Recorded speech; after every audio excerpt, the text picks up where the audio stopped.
Bonjour, nous nous retrouvons aujourd'hui pour aborder un sujet très délicat qui est celui des funérailles. En temps de Covid-19 et des traces que ces funérailles telles qu'elles ont été célébrées un peu à la va-vite ont laissé dans nos existences. J'ai intitulé cette intervention « Transformer un cadavre en défunt », reprenant cette expression du sociologue Patrick Baudry.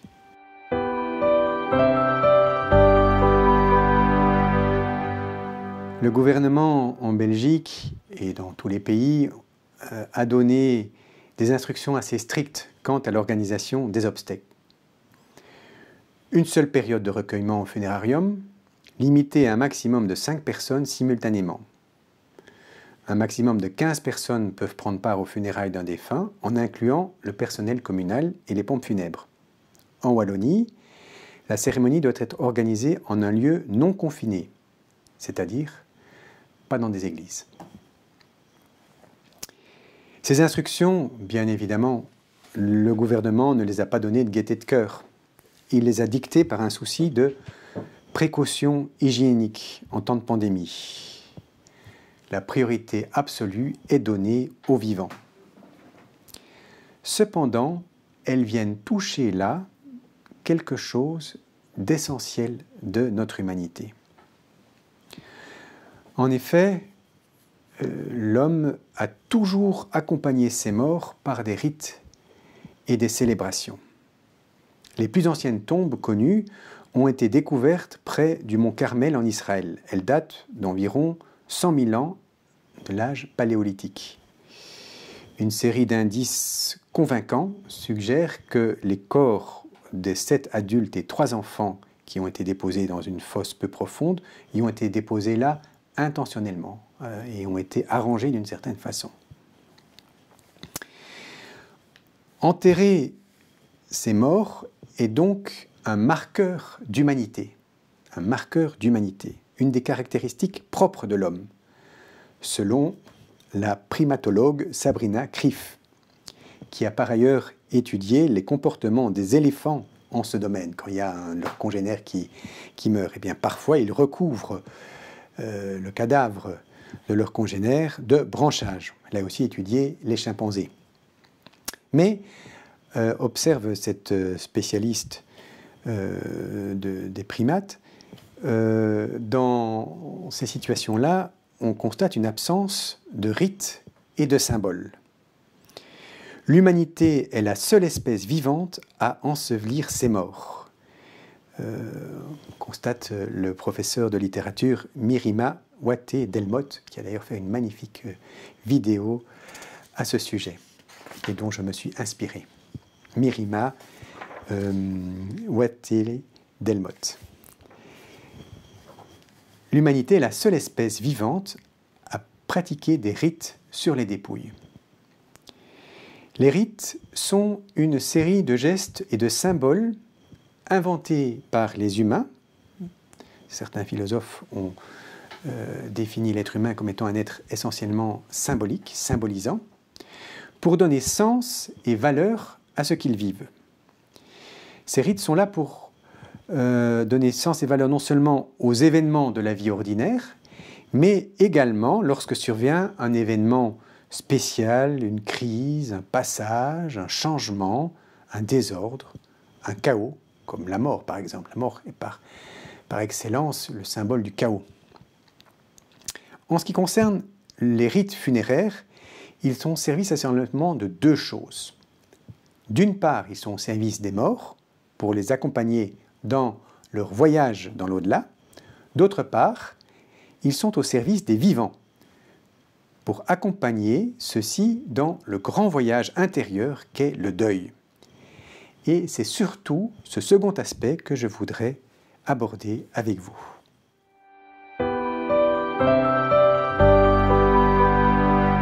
Je l'ai intitulé « Perturbation au pays des vivants », ce deuxième point.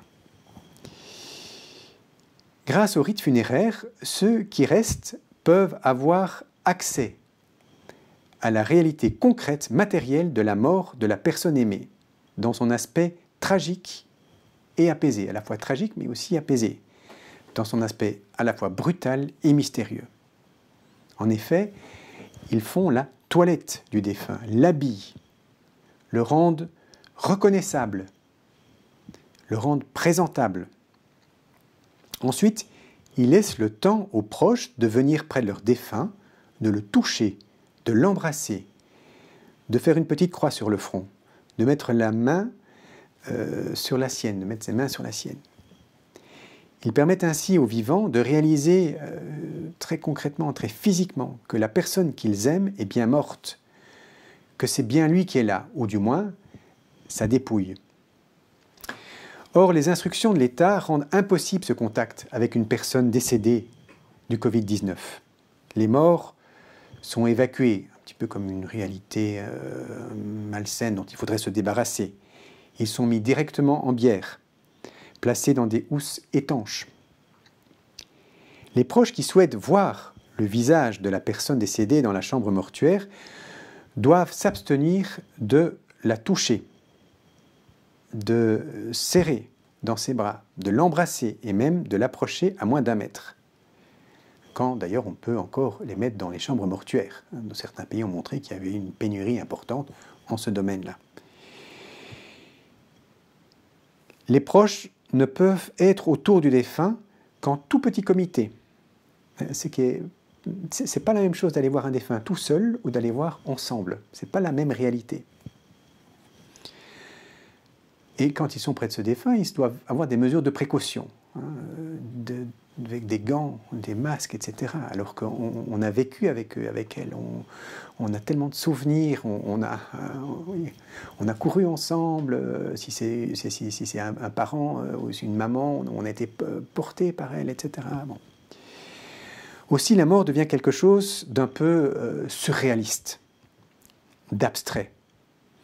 On sait bien, avec le cerveau, que la personne aimée est partie, qu'elle est morte, mais on a en fait peine à l'intégrer réellement. On n'a ni le temps, parce qu'il faut un certain temps pour le réaliser, ni les moyens. Bien sûr, certaines pompes funèbres proposent de filmer une brève cérémonie. C'est déjà quelque chose, mais ce n'est pas la même chose. Les discours et les gestes posés autour du défunt sont évidemment très importants, essentiels même, pour peindre le portrait du défunt, pour le toucher spirituellement. Ils sont indispensables à la constitution de la mémoire collective et de la mémoire des mémoires individuelles. Comme vous voyez, je suis assez sensible à travers ces vidéos à l'importance de la mémoire. Mais la mémoire, c'est l'identité. Et l'identité est essentielle pour pouvoir aller de l'avant, pour pouvoir construire le monde de demain. Ces discours et ces gestes posés autour du cercueil fermé sont vraiment importants, mais ils ne remplacent pas ce contact visuel et tactile avec la réalité du corps mort. Cette absence relative du corps mort rend le travail du deuil beaucoup plus compliqué. Il ne le rend pas impossible, mais il le rend plus compliqué. Elle est comparable, cette absence, évidemment beaucoup moins grave, à cette absence des corps dus à une catastrophe. On ne récupère plus le corps, une catastrophe en mer ou un incendie, ou un régime sanguinaire qui a fait disparaître les corps de ses opposants pour effacer justement leur mémoire et aussi la trace de leur pratique illégale. Donc, les rites funéraires sont là d'abord pour nous mettre en contact avec la personne décédée, vraiment. Les rites funéraires sont également élaborés pour aider les vivants à accompagner leurs défunts aux portes du nouveau monde, d'un nouveau monde. Qu'on ait la foi en l'immortalité ou non, peu importe. Ça peut être aussi le monde du néant, mais voilà, il faut pouvoir l'accompagner. Ils aident à reconnaître et à accepter que la personne aimée est réellement partie pour un grand voyage dont elle ne reviendra jamais. Les rites aident non seulement à reconnaître cet envol, entre guillemets envol, mais aussi à l'accepter peu à peu, et à vivre par conséquence une douloureuse séparation, une sorte de cassure pour toujours. Dans la liturgie chrétienne, mais bon, je parle de la liturgie chrétienne parce que c'est celle que je connais le mieux, mais dans toutes les religions, beaucoup de paroles et de gestes vont dans ce sens-là. Je pense par exemple au geste d'encenser le corps, ou d'asperger le corps avec l'eau du baptême, ou bien d'allumer des cierges autour du défunt, au cierge pascal, c'est-à-dire au cierge qui représente le Christ ressuscité. Donc la lumière du ressuscité est communiquée symboliquement au défunt. Les églises sont comme des sas. Elles sont le lieu où les vivants se réunissent chaque jour, ou chaque dimanche, pour célébrer la résurrection du Christ, c'est-à-dire la victoire du prince de la vie sur la mort. Donc c'est avant tout, les églises sont un lieu pour les vivants. C'est le lieu aussi où la personne qui vient de partir a vécu jusqu'à un certain point, en tout cas s'il est chrétien. Elle est le lieu communautaire d'entrer dans la vie à travers le baptême, puis après lorsqu'on devient soi-même, on se marie soi-même, et puis après le départ pour le ciel. Avec ses pierres, son autel et son clocher, elle fait donc intimement partie de la mémoire spirituelle du défunt et de la communauté. Et donc ne pas pouvoir l'enterrer dans une église, il y a quelque chose qui est vraiment éprouvant et douloureux pour un chrétien. Mais je parle des églises, mais encore une fois, je pourrais parler de différents lieux de culte. Enfin, troisième élément, les rites jouent également un rôle important dans la reconstitution de la communauté familiale et sociale. Désormais, par exemple, Geneviève et Arthur ne seront plus là. Du moins, ne seront plus là de la même manière, puisqu'ils sont décédés. Ils occupent une place différente. Leurs cadavres n'encombrent pas les vivants. Après la cérémonie funéraire et l'enterrement, ou l'inhumation, ou lorsqu'on incinère les défunts, les familles, les amis et les connaissances retournent à la maison sans eux. Et chez eux, ils sont amenés à mener tout un travail de réélaboration de leurs liens entre eux, sans le défunt, mais munis de leur héritage. Mais aussi des liens avec le défunt, notamment, par exemple, certains pardons qui ont été donnés ou qui n'ont pas pu être donnés, ou qui n'ont pas pu être demandés. Il s'agit de leur faire une place dans la mémoire familiale. Et encore une fois, la mémoire, c'est l'identité. Priver quelqu'un de mémoire, c'est gravement grever son futur. Ici encore, les mesures imposées à tort ou à raison par le pouvoir politique viennent perturber ce travail intérieur, vital pour l'avenir des vivants. C'est nous les vivants qui sommes en jeu, en grande partie là-dedans. Les morts non accompagnés risquent d'apparaître comme irréels, de prendre la forme de fantômes dans l'imaginaire des uns et des autres. Bref, ils risquent d'occuper une place qui ne leur revient pas dans le monde des vivants. Bref, sans rite funéraire, le travail de deuil, ou avec des rites funéraires réduits à portions congrues, le travail du deuil est vraiment très difficile. Il est encore augmenté, cette difficulté est encore augmentée lorsque l'on n'a pas eu l'occasion de dire au revoir ou adieu aux défunts pour des raisons sanitaires, de ne pas avoir pu être là, ou lorsqu'on a le sentiment d'avoir dû l'abandonner à la solitude parce qu'on n'avait pas le droit de le visiter. Ça peut générer en fait une culpabilité lancinante qui ne trouve pas toujours les mots pour oser se dire et s'apaiser. La visite aux proches gravement souffrants est un besoin vital, non seulement pour la personne souffrante, mais aussi pour les visiteurs. Je vois aussi pour la question des enfants, parfois on veut les protéger en disant « je voudrais qu'ils gardent un bon souvenir de leur bonne maman, ou de leur bon papa, ou peu importe, ou telle personne ». Et donc on les enferme dans un univers un peu clos, on dit il est parti, etc. Mais on ne le met pas en contact vraiment avec la réalité de la mort, soi-disant pour le préserver. Alors bien sûr, il y a par bonne intention, mais là derrière, l'enfant, ça crée une véritable angoisse parce qu'il se dit mais on me cache quelque chose, je ne comprends pas vraiment bien. Il est obligé à ce moment-là d'inventer lui-même des histoires ou des récits mythologiques qui sont en général encore plus fantasques pour pouvoir trouver sens à ce qui se passe. Les enfants sont beaucoup plus intelligents souvent qu'on ne le pense. Voilà. Bien sûr, chacun fait ce qu'il peut avec ce qu'il pense, etc. Et donc, il y a un respect infini de chaque famille dans la façon dont il a à conduire ses enfants. Mais je pense que c'est important aussi pour les enfants de leur permettre de vivre ce travail de deuil en les mettant en contact vraiment avec la mort à travers ces rites.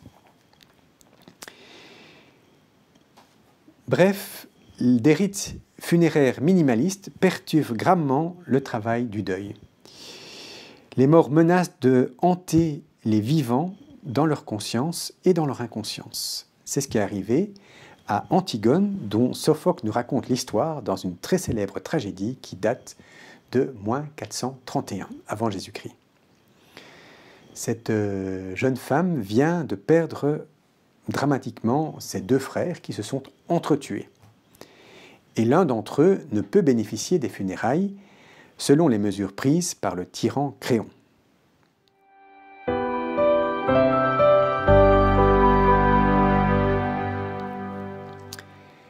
Et voilà ce que Antigone vient confier à sa sœur Ismène.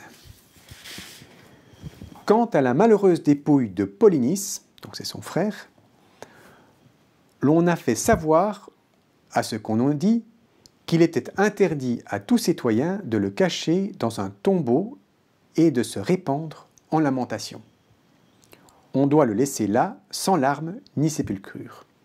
Ismène, un peu plus tard dans le dialogue, après avoir parlé avec sa sœur, lui dit que sa sœur qui veut l'enterrer, qui veut braver l'interdit du tyran Créon, lui dit « Arrange-toi pour que rien ne transpire de ce projet. Reste discrète, dissimule-le. J'en ferai autant. » Et Antigone lui répond « Ah, donne de la voix au contraire. Je t'en voudrais encore plus si tu ne te taisais, si tu n'allais pas le crier sur tous les toits. » L'aspect collectif, communautaire du travail de deuil. Comme l'observe finement Mirima Watté Delmotte, Antigone se réveille en chaque personne qui est privée d'une partie ou de la totalité des rites funéraires. Bien entendu, les mesures prises par nos États ne sont pas tyranniques comme elles l'étaient par Créon. Même si elles sont critiquables, elles sont motivées par des raisons essentiellement sanitaires. Elles n'en sont pas moins cruelles. La littérature vient mettre des mots sur cette situation et offre des symboles aussi puissants que précieux. Le lecteur peut s'identifier à la révolte et au courage d'Antigone. Il peut aussi s'identifier à la peur de sa sœur Ismène, parce qu'elle réagit très différemment. Donc Ismène, elle va respecter tout à la lettre les ordres de Créon. Le lecteur peut aussi s'identifier à toute une série d'acteurs dans cette tragédie. Bref, il peut accomplir son propre travail de deuil en compagnie de ses héros antiques. La pièce de Sophocle enseigne que lorsque le deuil est confiné, confisqué, il ne s'agit donc pas de le nier, de nier la mort, mais de le traiter par des moyens différents. Il y va vraiment de notre humanité, de penser, d'imaginer des moyens différents, d'inventer de nouveaux rites compatibles avec la situation momentanée de la pandémie, de rendre hommage aux morts sans danger pour soi-même et pour autrui. Ce syndrome d'Antigone est universel. Il s'observe dans toutes les cultures et les convictions. La culture grecque, qui se réfère aux lois non écrites et immuables des dieux, comme dit elle-même Antigone, ces lois non écrites, datent ni d'aujourd'hui ni d'hier. Elles sont toujours en vigueur et nul ne sait depuis quand elles existent. Une certaine culture humaniste contemporaine préfère se référer aux lois inscrites dans le corps des femmes, selon par exemple l'Antigone d'Henri Bachot, ou à la loi de la volonté jeune, rebelle de chez Jean Anouilh. Dans les mois et même parfois les années qui viennent, il me semble que beaucoup de gens vont devoir poursuivre un travail de deuil sérieusement compliqué et perturbé par le Covid-19. Car une telle situation laisse des traces, des cicatrices parfois profondes. Il faut en être conscient. Et d'autres auront à être là, tout simplement à leur côté, pour traverser victorieusement ensemble cette redoutable épreuve. Je vous remercie.